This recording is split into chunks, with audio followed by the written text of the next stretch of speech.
నీతిమంతులు ఏం చేస్తారు? నీతిమంతులు ఏం చేయగలరు? నిజమే ప్రియులారా, మనం ఆలోచించాల్సిన విషయమే. నీవు అనేది పాడిపోతే నీతిమంతులు నిన్నేం చేయగలరు? యెహోవా తన పరిశుద్ధాలయములో ఉన్నాడు. యెహోవా సింహాసనము ఆకాశమందున్నది. ఆయన నరులకు కనులారా చూచుచున్నాడు. నరులను ఎలా చూస్తున్నాడైనా కనులారా చూస్తున్నాడు. దేవునికి మహిమ కలుగునుగాక. హల్లెలూయా. ప్రతి క్షణం మనం అనుకుంటుంటాం దేవుడు చూడట్లేదు, దేవుడు గమనించట్లేదులే, దేవుడికి మనం కనపడంలే, దేవుడు ఎక్కడో ఉన్నాడు అనుకుంటాం. కానీ ఆయన నరులను కనులారా నరులను కనులారా చూస్తున్నాడు. తన కను దృష్టి చేత ఆయన వారిని పరిశీలించుచున్నాడు. కను దృష్టి చేత ఆయన వారిని పరిశీలిస్తున్నాడు. నువ్వేం చేస్తున్నావో అన్ని కూడా ఆయన చూస్తున్నాడు. నిన్ను పరిశీలిస్తూనే ఉన్నాడు. ప్రతి క్షణం అనుక్షణం కూడా నిన్ను గమనిస్తూనే ఉన్నాడు ఆయన. నువ్వు అనుకుంటావు నన్ను ఎవరో చూడట్లేదులే, నేను ఎవరికి కనపడట్లేదులే అని నువ్వు అనుకుంటావేమో. నా ప్రభు నిన్ను గమనిస్తూనే ఉన్నాడు. నా ప్రభు నిన్ను చూస్తూనే ఉన్నాడు. ఆయన కనుదృష్టి నీ మీదే ఉంది.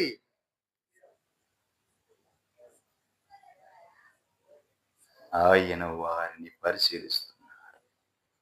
యెహోవా నీతిమంతులను పరిశీలించును, దుష్టులను బలత్కారులను ఆయనకు అసహ్యులు.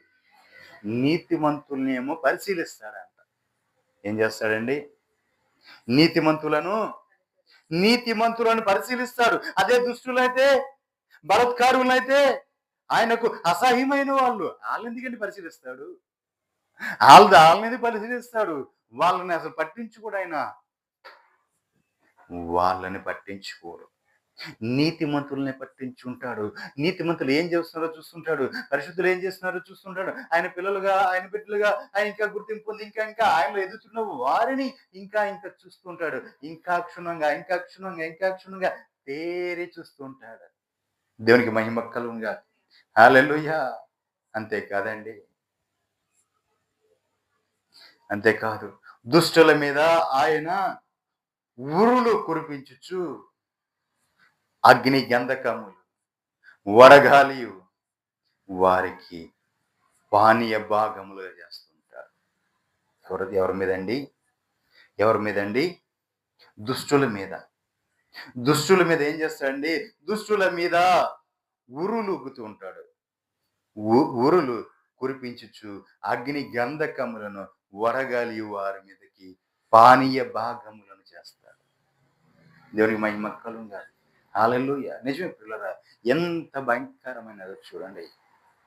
దుష్టుడిని ఎందుకు దుష్టుడు అంటే ఆ దుష్టుడిని అసలు లెక్కలో ఉంచడండి ఆయన. ఎందుకంటే దుష్టుడు బలత్కారుడు, వీడు దానికే నియమించబడినవాడు. ఇక వాడిని పట్టించుకోడు దేవుడు, వాడిని వదిలేశాడు. కానీ నీతిమంతుడు ఉన్నాడే, ఈ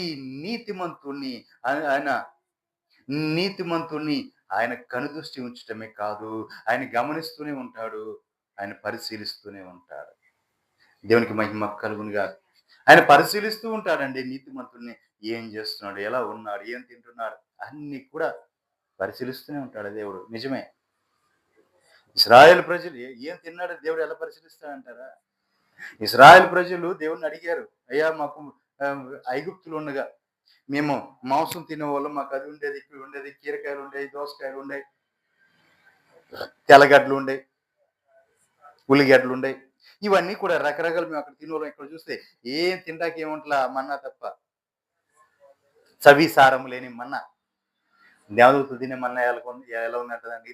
తిని వాళ్ళకి కసరేసిపోయి చవిసారం లేని మన్నా, ఇది తప్ప మాకేమి లేదన్నారు. సరే ఏం కావాలి మోషే, ఏమంటున్నారు వాళ్ళు అంటే, మాంసం కావాలంటున్నారు అయ్యా.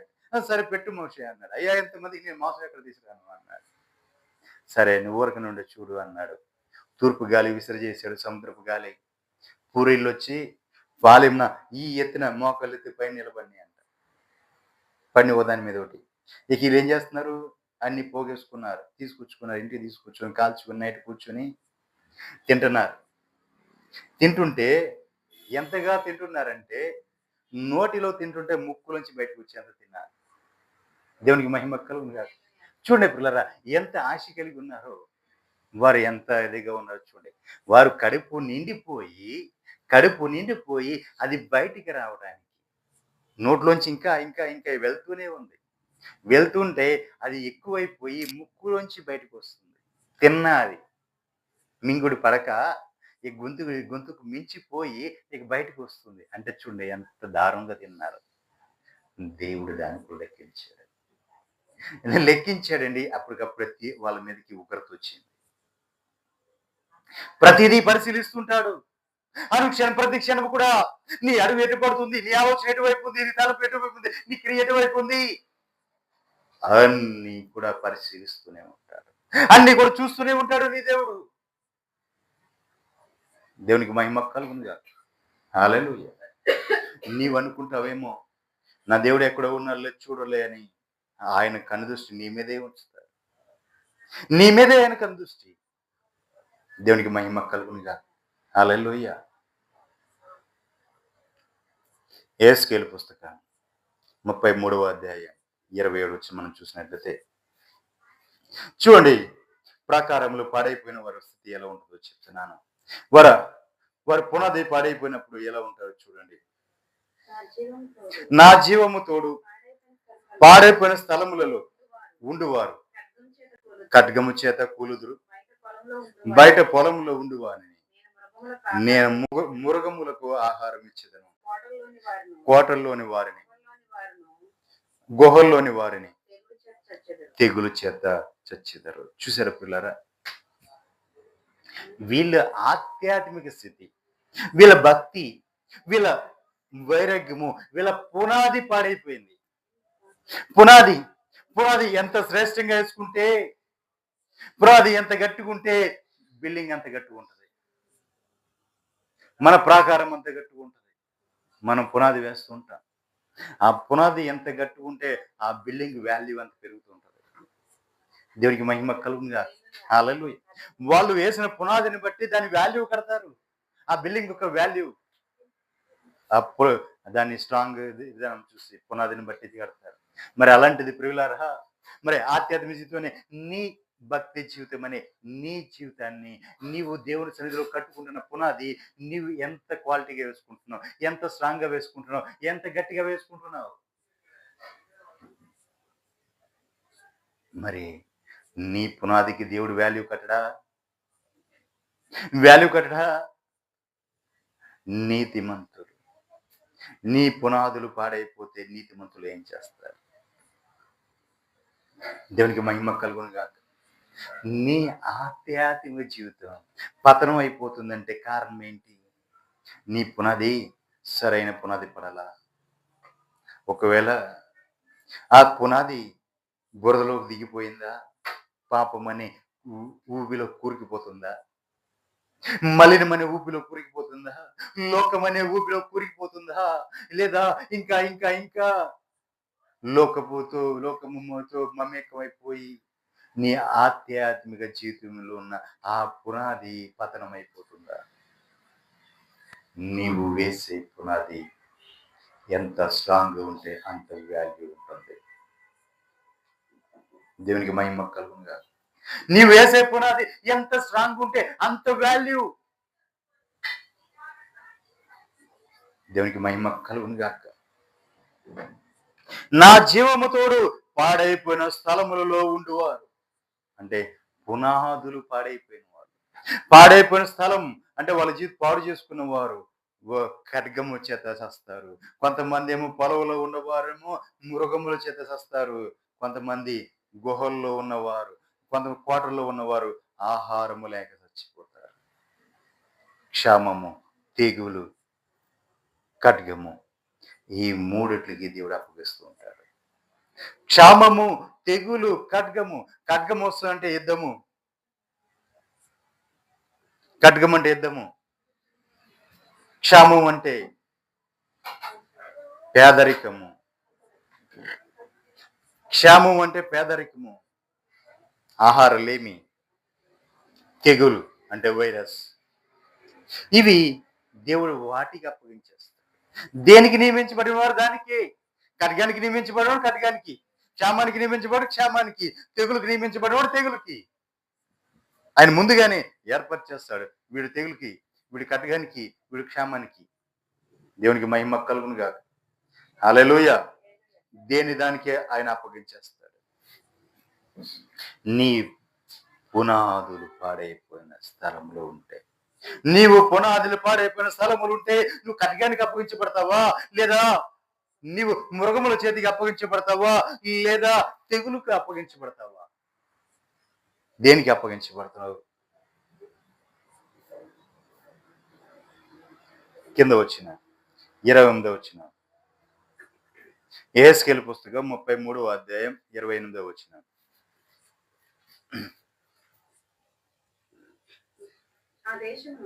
ఆ దేశమును నిర్జలముగాను పాడుగాను చేసి దాని బలాత్సయములను మాన్పించదను. ఎవరు దాంట్లో సంచరింపకుండా ఇశ్రాయేలు మన్యములు పాడవును. బాబాయ్, ఏ మన్యములండి? ఇశ్రాయేలు మన్యములండి. ఎవరు దాంట్లో ఉండకుండా, దాంట్లో సంచరించకుండా ఆ మన్యములు పాడైపోతున్నాయి. అంటే పట్టణాలు పట్టణాలు, గ్రామాలు గ్రామాలు, గ్రామాలు పట్టణాలు పాడైపోతున్నాయండి. ఎవరి? ఇశ్రాయేలులి.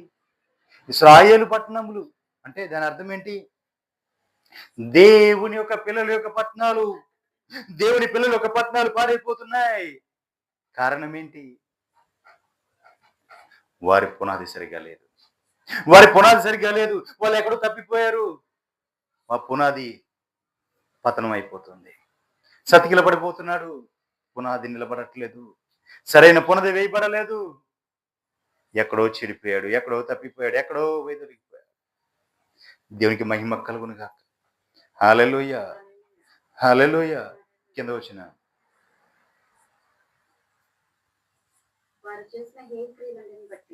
వారు చేసిన హేయ క్రియలన్నిటిని బట్టి వారి దేశమును పాడుగాను నిశ్చలముగాను నిర్జనముగాను దేవుడు చేయగా నేనే యెహోవానై ఉన్నానని వారు తెలుసుకుంటారు.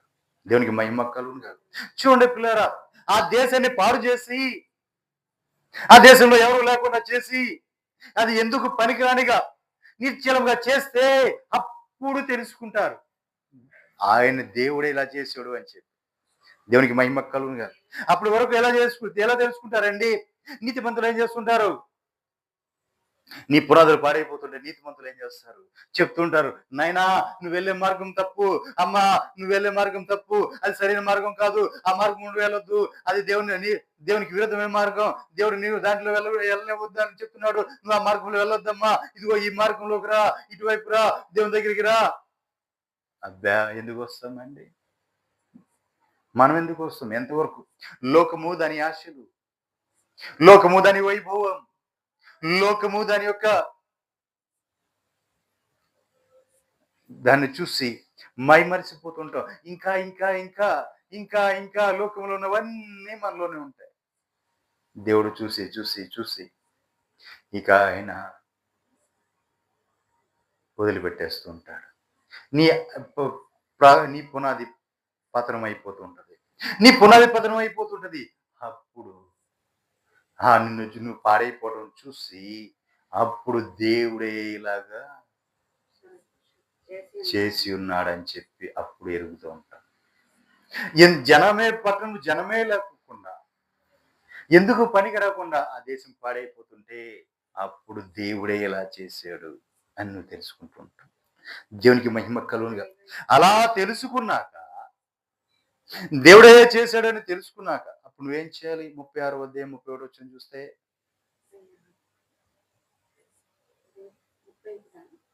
36వ అధ్యాయం 31వ వచనం.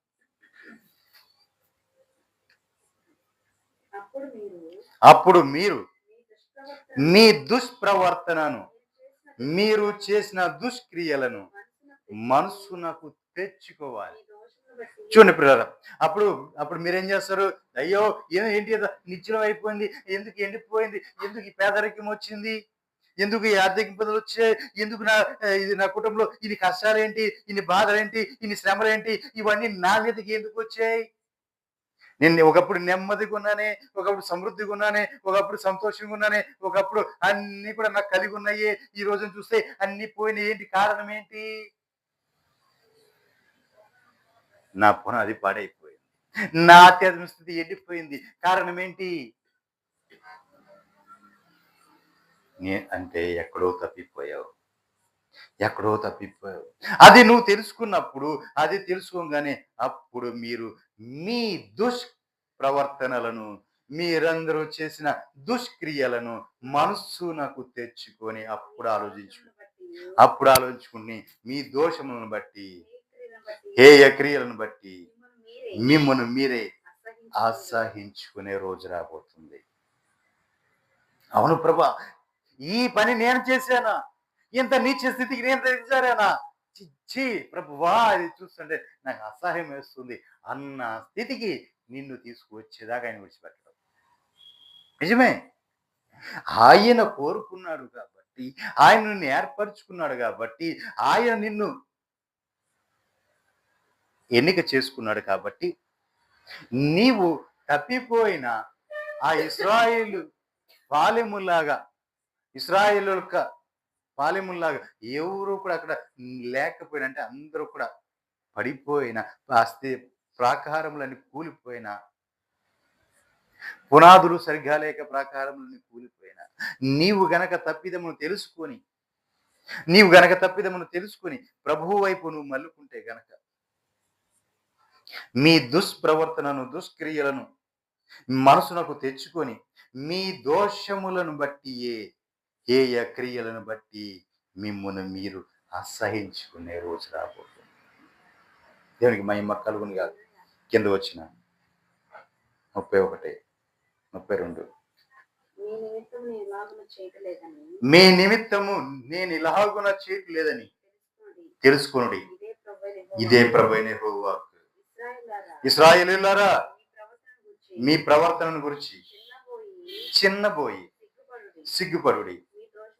మీ దోషముల వలన మీకు కలిగిన అపవిత్రతను దేవుడు తీసివేసి మీ పట్టణములో మిమ్మలను నివసింపచేయునాడు. పాడైపోయిన స్థలములు మరలా కట్టబడతాయి. దేవునికి మహిమ కలుగును గాక. మీ తప్పిదము మీరు తెలుసుకొని, ప్రభా, ఎందుకు వచ్చింది నా కుటుంబం మీదకి శ్రమ, ఎందుకు వచ్చింది నాకు ఈ కుటుంబం మీదకి పేదరికం, ఎందుకు వచ్చింది నా కుటుంబంలో ఈ నెమ్మదలేని స్థితి, ఇవన్నీ కూడా నువ్వు తెలుసుకుని వాటి నుంచి నువ్వు తప్పించుకోవడానికి అప్పుడు ఆలోచన చేసుకుని అవన్నీ కూడా అసహించుకున్నప్పుడు అప్పుడు దేవుడు నీ జీవితంలో కార్యం చేయడం మొదలు పెడతాడు. మరిపడి నిన్ను కట్టడం మొదలు పెడతాడు. మళ్ళీ నీ దేశంలో మళ్ళీ నిన్ను నివసింప చేస్తుంటాడు. దేవునికి మహిమ కలుగునుగా. హల్లెలూయా. కింద వచ్చిన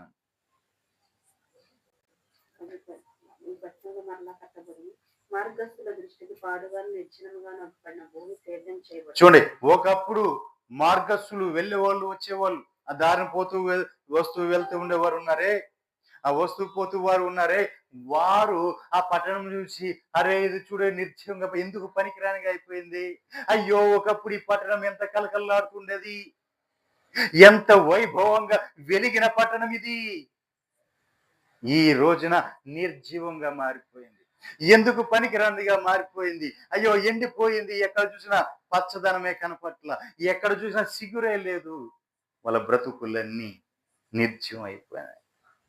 ఇలా పట్టణమే నాశనం అయిపోయింది, పట్టణంలో ఉన్న ఒక్కరు కూడా లేకుండా పోయారు అని అనుకున్న వారు ఆ రోజున చూసి, నిన్ను మరిపడి చూసి అనుకుంటారు, ఆ పట్టణాన్ని చూసి, ఇది ఇది ఏదేను వనములు. ఎలా ఉందండి? పాడైపోయిన భూమి ఏదేను వనం వలె ఉందంట. దేవునికి మహిమ కలుగునుగా. చూడండి పిల్లరా, ఒకప్పుడు ఎండిపోయింది, ఒకప్పుడు ఆ దాంట్లో ఏమీ లేదు, గడ్డి పరపడ మొలవని స్థితిలో ఉంది, అక్కడ ఏమీ లేదు, ఉన్న వాళ్ళందరూ అన్ని కోల్పోయి ఉన్నారు. కానీ నా దేవుడు మరి ఇప్పుడు ఏం చేయబోతున్నాడు? నిన్ను కట్టబోతున్నాడు. నిన్ను సరి చేయబోతున్నాడు. అలా సరి చేయబడినప్పుడు నీవు తిరిగి ఎలా ఉండబోతున్నావు? ఏదెను వనం వలె కనబడబోతున్నావు. దేవునికి మహిమ కలుగును గాక. ఏదెను వనం అండి. దేవుని చేత నాటబడిన వనం. ఆయన చేతులతో నాటిన వనం. మన యొక్క మూల పురుషుడు, మన యొక్క తల్లి ఆదాము అవ్వలు అక్కడ సంచరించిన ఏదేను వనం. వాళ్ళని దేవుడు రూపించిన పడిన ఆ ఏదేను వనం దేవుని చేత రూపించబడిన వనం. ఆ వనములోంచి గెంటి వేయబడిన వనం. పాపం చేశారని దేవుడు గెంటి వేసిన వనం, పరిశుద్ధమైన వనం. ఆ ఏదేను వనం వల్లే కనపడుతుంటారు. దేవునికి మహిమ కలుగునుగా. హల్లెలూయా.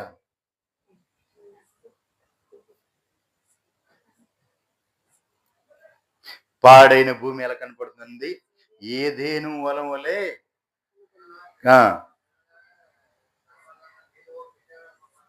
ఏదేను వలె అయ్యననియు పాడుగాను నిర్జీవముగాను ఈ పట్టణములు నివాసములతో నిండి ప్రాకారములు గల వయనని జనులు చెప్తారు. దేవునికి మహిమ కలుగునుగా.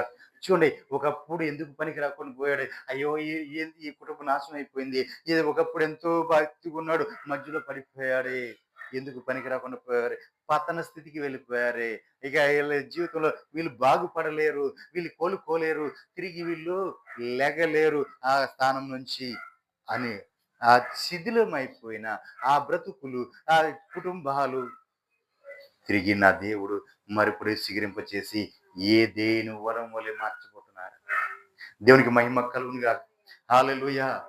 ఏదేను వరం అని మార్చడమే కాదండి, అప్పుడు అక్కడ చూసిన వాళ్ళందరూ కూడా ఏమంటుంటారు? అయ్యో నిర్జీవముగాను ఎందుకు పనికిరాందిగాను ఉన్న ఈ పట్టణము ఈ రోజు నా కుటుంబాలు ఎలా ఉన్నాయో చూసారా? నివాసులతో నిండిపోయి నిత్యము ప్రాకారము కలిగిన పట్టణములుగా మారిపోయి ఇలాగ ఎంత పచ్చగా నిగినిగా సమృద్ధితో అన్ని సర్వ సమృద్ధితో నిండిన ఆశీర్వాదాలతో తుల తూగుతున్న వారు వీరేనా అని ఆశ్చర్యపడాలి. దేవునికి మహిమ కలుగునుగా. దేవుడు అలా చేయగలిగిన శక్తివంతుడు, సమర్థుడు. దేవునికి మహిమ కలుగునుగా. హల్లెలూయా. 36వ వచనం. అప్పుడు యెహోవానైన నేను పాడైపోయిన స్థలములలో కట్టువాడననియు పాడైపోయిన స్థలములలో చెట్లను నాటువాడననియు మీ చుట్టూ శేషించిన అన్ని జనులు తెలుసుకుని యెహోవానైన నేను మాట ఇచ్చి దేవుడు మాట ఇచ్చిన వాడు నెరవేర్చేవాడు ఉన్నాడు. దేవునికి మహిమ కలుగునుగా. పాడైపోయింది, ఎందుకు పనికి రాదు, నిర్జీవమైన అంటే అక్కడ నిర్జలమైందంటే ఇక్కడ మొక్క వేసిన రాని ఆ భూమి, ఇక దానికి మనుషులు నివసింప యోగ్యము కాని భూమిగా మారిపోయిన ఆ భూమి మరిపడి ఏదేను వలం వలె మార్చబడి మరిపడి అక్కడ ఏ సిగురింపు వస్తుంది, అక్కడ పూలు పూస్తున్నాయి, కాయలు కాస్తున్నాయి, పక్వానికి వస్తున్నాయి, ఫలాలు కలిస్తున్నాయి. మరిపడి అక్కడ జన సంచారం జరుగుతుంది.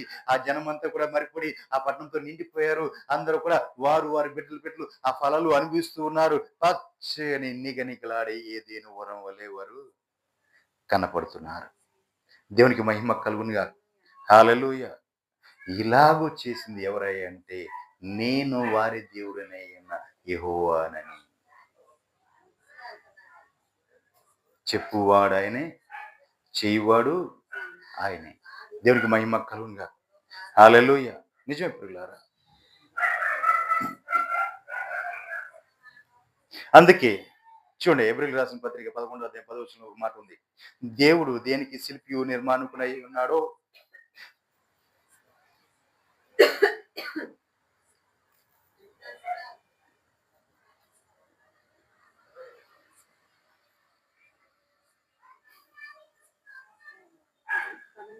హెబ్రీయులకు రాసిన పత్రిక 11:10.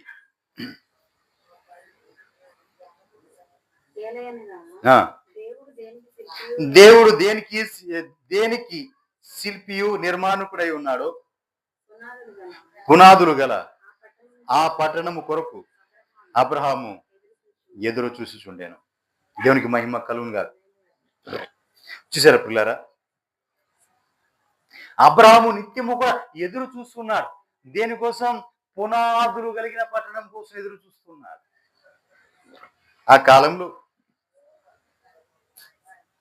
అబ్రహాము జీవించిన కాలం అంతా కూడా గుడారాల్లోనే జీవించాడు. గుడారాల్లోనే జీవించాడు. ఆ గుడారాల్లో జీవించి ఆయన, ఇది నేను నిలవరం ఉండే పట్టణం కాదు, నేను ఇక్కడ జీవించే పట్టణం కాదు, కొంతకాలం మాత్రమే నా యాత్రను ముగించుకొని తిరిగి నేను అదుగో కనపడుతుంది ఆ ప్రాకారములు కలిగిన ఆ పట్టణం, ఆ పునాదులు కలిగిన పట్టణం, నా ప్రభు చేత రూపించబడుతున్న ఆ పట్టణము నాకు కావాలి, కానీ ఇది కాదు నాకు కావాల్సింది అని చెప్పి దానికోసమే ఎదురు చూశాడు. దేవునికి మహిమ కలుగును గాక. హల్లెలూయా. దేవుడు దేనికి శిల్పియు నిర్మాణకుడై ఉన్నాడు. ఆ పునాదులు గల పట్టణం కొరకు అబ్రహాము ఎదురు చూచుచుండెను. దేవుని చేతితో దేవుడు కట్టిన పట్టణాలండి అవి. ఆ పట్టణం కోసం, ఆ పునాదులు కలిగిన పట్టణం కోసం ఎదురు చూస్తున్నాడు. అందుచేత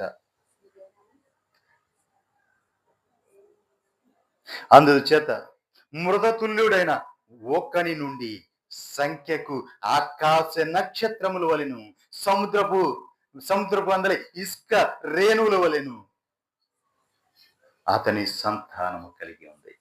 దేవునికి మహిమ కలుగును గాక. అతను ఎక్కడ తప్పిపోలేదండి. దేవుని మాట ఎక్కడ తప్పిపోనీయలేదు. అతని ఆధ్యాత్మిక స్థితి అంతో కొంత ఎంతగా బలపరుచుకున్నాడంటే, అబ్రహాము నా స్నేహితుడు అన్న దేవునితో సాక్ష్యం పొందినంతగా పొందుకున్నాడు. దేవునికి మహిమ కలుగును గాక. అంత సాక్ష్యం పొందుకున్నాడు. తన ప్రాకారాన్ని ఏం చేశాడు? తన పునాదిని స్ట్రాంగ్ గా వేసుకున్నాడు. తన పునాది దేవుని సన్నిధిలో స్ట్రాంగ్ అయిన పునాది వేశాడు.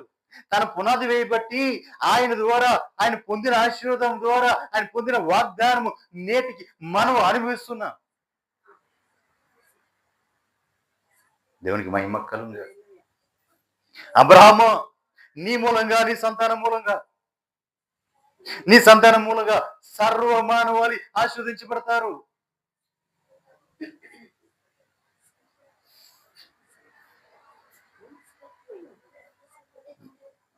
ఎక్కడండి ఆయన వాగ్దానం అండి అది? అంటే చూడండి, దేవుని సన్నిధిలో ఆయన పునాది ఎంత స్ట్రాంగ్ గా వేసుకున్నాడో చూడండి. ఒక్కసారికి కాదు, తరతరాలు, సృష్టి ప్రారంభం నుంచి సృష్టి ముగి వరకు కూడా అబ్రహాము నుంచి చూసుకుంటే, అబ్రహాము పొందిన ఆ వాగ్దానము సృష్టి ముగి వరకు కూడా నిలిచిపోయి ఉండే వాగ్దానం. దేవునికి మహిమ కలుగును. హల్లెలూయా. అబ్రహాము మూలంగా, అతని సంతానం మూలంగా ఆశీర్వదించబడుతున్నామంటే, ఎవరైతే ప్రభువైన యేసుక్రీస్తు అని అంగీకరిస్తున్నారో, నిజ రక్షకుడైన అంగీకరిస్తున్నారో, వారందరూ కూడా అబ్రహాం యొక్క వారసులు అయిపోతున్నారు. ఆయన ఒక వాగ్దానానికి వారసులు వాళ్ళే. దేవునికి మహిమ కలుగును గాక. అంతేకాదు, రక్త సంబంధమైన, శరీర సంబంధమైన ఇశ్రాయేలీయులకు మాత్రమే కాదండి, అన్ని జనాంగాలు నీ మూలంగా ఆశీర్వదించబడతారు. అంటే ఎవరి మూలంగా ఆశీర్వదించబడుతున్నారు? అబ్రహాము నుంచి వచ్చిన ప్రభువైన యేసుక్రీస్తు వారి మూలంగా ఆయన నమ్మిన మనమంతా కూడా ఆ వాగ్దానానికి వారసులం అయిపోతున్నారు. ఆయన నమ్మి విశ్వసిస్తే చాలు, అబ్రహాము యొక్క వాగ్దానానికి మనము వారసులం అయిపోతున్నాం. అంటే ఎంత స్ట్రాంగ్ గా పునాది వేశాడు చూడండి. ఎంత స్ట్రాంగ్ అయిన పునాది వేశాడు చూడండి. అబ్రహాము తరతరాలు నిలిచిపోయి పునాది వేశాడు. తన పునాది అంత స్ట్రాంగ్ గా చేసుకున్నాడు. అబ్రహామా, ఎందుకయ్యా ఎంత స్ట్రాంగ్ అయిన పునాది వేసుకున్నావు అంటే, నేను నా దేవునితో కలిసి నేను ఉండటమే కాదు, నా సంతతిలో ఈ సృష్టి అంతమైపోయే వరకు కూడా ఆఖరి వాడు కూడా నా వారసుడిగా ఉండాలి, నా వాగ్దానాన్ని వాడు అనుభవించాలి. దేవునికి మహిమ కలుగును గాక. హల్లెలూయా. ఆఖరి వాడు కూడా వాగ్దానాన్ని అనుభవించాలని ఆయన వేసుకున్నాడు, పునాది వేసుకున్నాడు. ఎక్కడ వేసుకున్నాడు? క్రీస్తు మీదే పునాది వేసుకున్నాడు. క్రీస్తు మీదే పునాది వేసుకున్నాడు. పునాదులు పాడైపోగా నీతిమంతులు ఏం చేస్తారు? దేవునికి మహిమ కలుగును గాక. అసలు ఆ పునాది పాడైపోయినప్పుడు, నీ పునాది పాడైపోయినప్పుడు ఎందుకు పాడైపోయిందని దేవుడు నిన్ను నిలదీస్తాడు. నీవు దేవుని సన్నిధిలో తెలుసుకొని పశ్చాత్తాపడి, ఆ నీ నువ్వు దేవుని సన్నిధిలో తెలుసుకొని పశ్చాత్తాపడి, నీ దోషములను నువ్వు పరిహరించుకొని, నీవు చేసిన ఏ క్రియలను బట్టి, వాటిని బట్టి నువ్వు అసహించుకొని, నీవు తిరిగి ఆయన వైపు తిరిగితే, ఆయన తిరిగి నిన్ను మరుపడి ఎండిన నిన్ను సిగురింపచేస్తాడు. మామూలుగా సిగురింప చేయటం కాదు, ఏదేను వలె చేయబోతున్నాడు. దేవునికి మహిమ కలుగును గాక. హల్లెలూయా. ఎందుకు పనికిరాని నిర్జీవం అయిపోయిన ఆ స్థలము తిరిగి ఫలసాయముగా మారబోతుంది. ప్రాకారములుగా మారిపోతున్నాయి. అనేకులు అక్కడ నివసించబోతున్నారు. నీ సంతతి ఫలాలు పొందుకొని అనుభవించబోతున్నాయి. దేవునికి మహిమ కలుగును గాక. హల్లెలూయా. కాబట్టి అబ్రహాము వలె నీవు పునాది వేసుకొని నీ ఆధ్యాత్మిక జీవితాన్ని పడిపోయిన నీ ప్రకారాలను తిరిగి నిలబెట్టుకుంటే, నీ పడిపోకుండా జారిపోకుండా నువ్వు గట్టిగా నిలబడి స్ట్రాంగ్గా ఉంటే, నీ పునాది స్ట్రాంగ్గా ఉంటే, నీవు కూడా ఆ దేవుడు దేనికి శిల్పియు నిర్మాణకుడై ఉన్నాడు, ఆ పునాదులు కలిగిన ఆ పట్టణము కొరకు అబ్రహాము వలె ఎదురు చూస్తూ ఉంటే, నీవు నీ సంతానము కూడా అక్కడ కోటాను కోట్ల సంవత్సరాలు జీవిస్తారు. దేవునికి మహిమ కలుగునుగా. దేవుడిచ్చిన వాగ్దానం సృష్టి అంతమయ్యేపోయే వరకు కూడా, ఆఖరి వాడి వరకు కూడా ఆ వాగ్దానం చేరాలని అబ్రహాము పునాది వేశాడు. మరి నీవు నీ సంతతిలో కనీసం నీ బిడ్డలైనా, వారి బిడ్డలైనా దేవుని సన్నిధిలో చేరాలని నీవెలాంటి పునాది వేస్తున్నావు? నీ పునాది అలా స్ట్రాంగ్గానే ఉందా? అసలు నీ పునాది స్ట్రాంగ్ ఉందా? నీ పునాది పాడైపోయిందా? నీ పునాది స్ట్రాంగ్ గా ఉందా? నీ పునాది పాడైపోయిందా? నీ పునాది ఎలా ఉంది? నీవు వేసిన పునాది నీ బిడ్డలు అనుభవించాలి. నీ బిడ్డలు అదే పునాది మీద కట్టబడాలి. వారి బిడ్డలు కట్టబడాలి. తరతరాలకు నువ్వు వేసిన పునాది మీద వాళ్ళు నిలబడగలగాలి. నీవు సరైన పునాది, క్రీస్తు మీద నువ్వు పునాది వేస్తే అది ఎన్నడూ కూడా కదిలించబడని పునాది. స్ట్రాంగ్ గా ఉన్న ఆ పునాది మీద నీవు కట్టబడితే, నీ తర్వాత నీ సంతానము, తర్వాత వారి సంతానము, తర్వాత వారి సంతానం, తర్వాత వారి సంతానము కట్టబడాలి. దేవునికి మహిమ కలుగునుగా. ఎన్ని తరాలు వచ్చినా కట్టబడుతూనే ఉండాలి. నీ పునాది పాడైపోకూడదు. నువ్వు వేసిన పునాది పాడైపోకూడదు. అబ్రహాము వేసిన పునాది ఇంకను విస్తరిస్తూనే ఉంది, ఇంకా స్ట్రాంగ్ అవుతూనే ఉంది. అబ్రహాము వేసిన పునాది మీద ఇంకా బరువు పడే కొద్దిగా పునాది ఇంకా బలము పొందుకుంటుంది తప్ప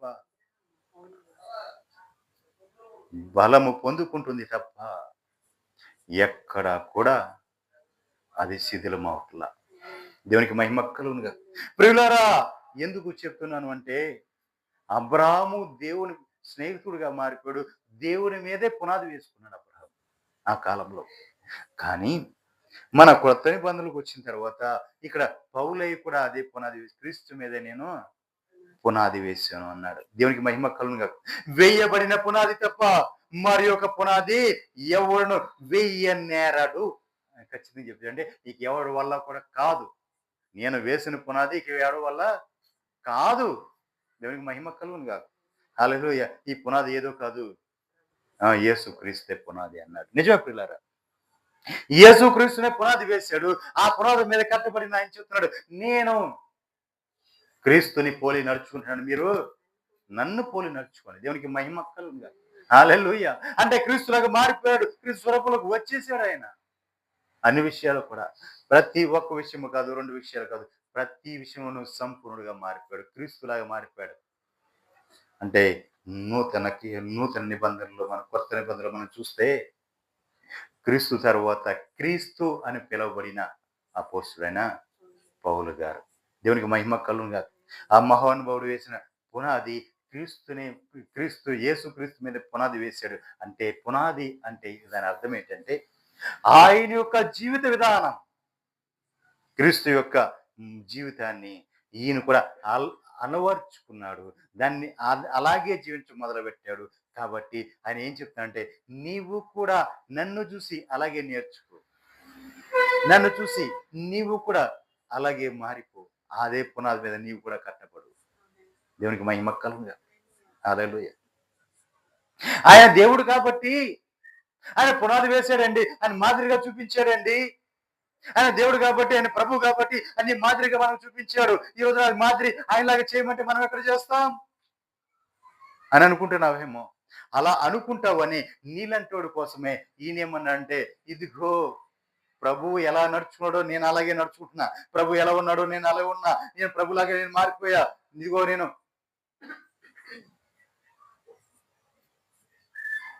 నేను ప్రభువుని పోలి నడుచుకుంటున్నా. మీరు నన్ను పోలి నడుచుకుంటే దేవునికి మహిమ కలుగునుగాక. అందుకే ఇంకా ఎవడు కూడా 1000 నేరని పునాది నేను వేసేసాను. కాబట్టి మీరు కూడా క్రీస్తు ఎలా నడిచాడు, క్రీస్తు ఎలా జీవించాడు, క్రీస్తు ఎలాగున్నాడో అలాగే నేను ఉన్నాను కాబట్టి నన్ను చూసైనా మీరు నేర్చుకోండి అని చెప్పేశారు. దేవునికి మహిమ కలుగునుగాక. కాబట్టి ప్రియులారా, మరి మన పునాదులు పాడవకోకుండా, మన ఆధ్యాత్మిక మన భక్తి మన దేవుని యందున మనం చూపించే ఆ భక్తి పాడు కాకుండా, మన జీవితాలు ఎండిన వాటిగా, మన జీవితాలు పనికిరాని వాటిగా మనం కాకుండా, మన జీవితాలు ఎందుకు పనికిరానిగా ఎండిపోయినట్టుగా కాకుండా, ఏ దేని వలె మనము స్వీకరించదము గాక, అంతకంతకు వృద్ధి చెందుదము గాక. అబ్రహాము వలె ప్రతి ఆశీర్వాదము మన తర్వాత మన బిడ్డల తరాలు అనుభవించినట్లుగా మనము కూడా స్ట్రాంగ్ అయిన పునాది వేసుకుందాము గాక. దేవునికి మహిమ కలుగునుగా. మనమందరం కలిసి క్రీస్తు అనే ఆ పునాది మీద మనము కట్టబడదుము గాక. ఆమేన్. అందరికీ ప్రేమపూర్వక వందనాలు. అందరికీ వందనాలు. ప్రార్థన చేసుకున్నాను. ప్రియులారా, మరి ఈ మాసంలో 10వ మాసంలో అక్టోబర్ 10వ మాసంలో సర్వోన్నతుని ఉపవాస పండుగలు జరుగుతున్నాయి. సర్వోన్నతుని మనోహర ఉపవాస పండుగలు. ఈ మనోహర ఉపవాస పండుగలు అక్టోబర్ 18, 19, 20 ఈ 3 తేదీలు కూడా ఉపవాస పండుగలు జరుగుతాయి. 3 రోజులు 6 ఆరాధనలు పగలు రాత్రులు కూడా జరుగుతాయి. కాబట్టి అందరూ కూడా పాలుపంపులు పొందండి. ప్రభు యొక్క ఆశీర్వాదాలు పొందుకుని మనము మన బిడ్డలు అనుభవిద్దాం. మీ అందరికీ నా ప్రేమపూర్వక వందనాలు. ప్రార్థన చేసుకుందాం.